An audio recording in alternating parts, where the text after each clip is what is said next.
오늘의 욕망의 리뷰 시작하겠습니다. 오늘 소개시켜드릴 제품은 백컨트리에서 출시한 티타늄 라이스 쿠커가 되겠습니다. 생김새는 다음과 같습니다. 소개시켜드릴 순서는 이 제품의 특징과 장점, 단점, 그리고 총평에 대해서 말씀드리겠습니다. 먼저 첫 번째로 이 제품의 특징입니다. 이 제품은 이름 그대로 라이스 쿠커입니다. 밥통이죠, 밥통. 저희가 흔히 캠핑을 가건 등산을 가건 여행을 가건 보통 밥은 집 밖에 나가면 밥을 햇반으로 많이 먹잖아요. 근데 이제 그게 지겨우신 분들을 위한 제품이라고 보실 수 있습니다. 제품의 구성은 다음과 같습니다. 먼저 본품과 본품을 감쌀 수 있는 다음과 같은 주머니가 나오고요. 본품을 뚜껑을 열어주게 되면 다음과 같이 뚜껑과 내부 솥, 이제 쌀을 넣고 쌀을 담는 내솥이고요. 그리고 외솥이 있습니다. 내솥 같은 경우에는 실제로 쌀을 넣고 그 쌀을 쪄주는 공간이 되어 있고, 외솥 같은 경우에는 내솥과 이제 보시면 약간의 갭이 있죠. 이 갭이 있기 때문에 이 갭 밑에서 물이 끓은 다음에 그 끓어오르는 물이 내솥의 이 구멍들로 들어가서 위에 있는 쌀을 찌게 됩니다. 그래서 그 찐 밥을 저희는 먹게 되는 거죠. 외솥 같은 경우에는 전체적인 용량은 한 1인용 티타늄 쿠커랑 비슷해요. 500ml 정도의 물을 끓일 수가 있고, 500ml의 물이라면 라면 한 개 정도를 의미하게 됩니다. 그래서 그 정도는 요리해서 먹을 수 있는 용량이다.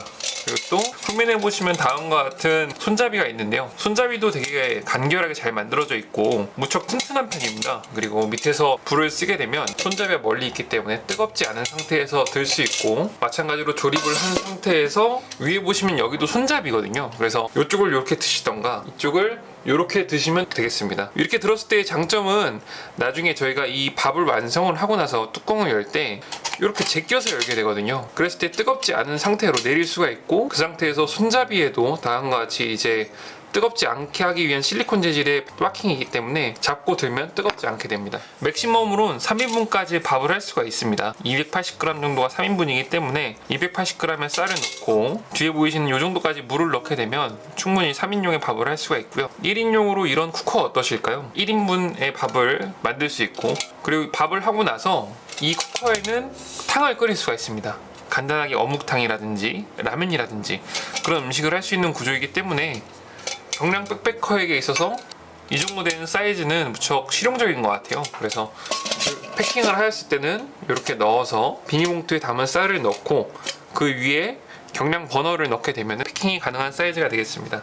다음으로 이 제품의 장점에 대해서 말씀드리겠습니다. 제일 큰 장점은 캠핑이 즐거워집니다. 햇반이야 사실 물에 끓이거나 뚜껑을 따서 이제 전자레인지 데펴주면 금방 되잖아요. 근데 그거는 사실은 간편식이고 캠핑을 하면서 그렇게 먹기는 좀 아쉬운 부분이 있습니다. 그래서 냄비밥도 좋기는 하지만 냄비밥보다는 이 쿠커를 사용하면 훨씬 더 간편하게 그리고 더 맛있게 밥을 할 수 있다는 장점이 있습니다. 일단 내솥이 외솥과 떨어져 있기 때문에 내솥에 있는 밥이 절대 타지 않아요. 외솥에 있는 물이 남아있는 한 내솥에 있는 밥은 타지 않습니다. 그래서 그걸 조절해주는 부분은 정말 쉽고요. 두 번째로 밥뿐만 아니라 다른 종류의 음식도 같이 해먹을 수 있기 때문에 활용도가 매우 높은 쿠커가 되겠습니다. 그 다음은 단점입니다. 단점은 귀찮다는 게 사실은 단점인 거죠. 아시겠지만 햇반 같은 경우에는 끓이면 물을 끓이고 나서 2분 내지 3분이면 1인분의 밥이 완성이 됩니다. 하지만 이 쿠커 같은 경우에는 쌀을 불리고 그 다음 이제 물을 끓여서 밥을 데피고 뜸 들이는 시간까지 합치면 약 20-30분 정도의 시간이 소요가 됩니다. 그렇게 좀 오래 걸린다는 게 단점이 있지만 사실 캠핑이라는 게 뭡니까? 외부에 나가서 시간의 흘러감을 즐기고 이러한 맛있는 것들을 해먹는 게 캠핑의 장점이 아니겠습니까? 그래서 저는 그 부분은 단점이라고 보실 수도 있지만 저처럼 요리하는 걸 좋아하시는 분들이라면 충분히 넘어가실 수 있는 좋은 즐거운 포인트 중에 하나라 생각을 합니다. 마지막으로 총평입니다. 항상 말씀드리지만 저의 총평은 물건을 사기 전에 나에게 돌아가서 과연 이 물건을 추천하겠는가, 그리고 그 물건을 사겠는가 입니다. 저는 이 물건을 사겠습니다. 왜냐하면 밥을 만들어 먹기 정말 재밌거든요. 그 즐거움을 위해서 이 쿠커를 구매하는 건 충분히 좋은 선택이라고 할 수 있습니다. 오늘로 이 라이스 쿠커에 대한 리뷰는 마치겠습니다. 제가 여러 번 이걸 설명을 해드리겠다고 말씀을 드렸었는데 오늘에서야 여기에 대해 설명을 할 수 있게 되었고, 이제 향후에는 이 제품을 사용해서 어떤 맛있는 음식을 더 만들어 먹게 되는지, 어떻게 활용하는지 그런 부분들을 말씀드리도록 하겠습니다. 이 영상이 도움이 되셨다면 좋아요와 구독 부탁드립니다. 감사합니다.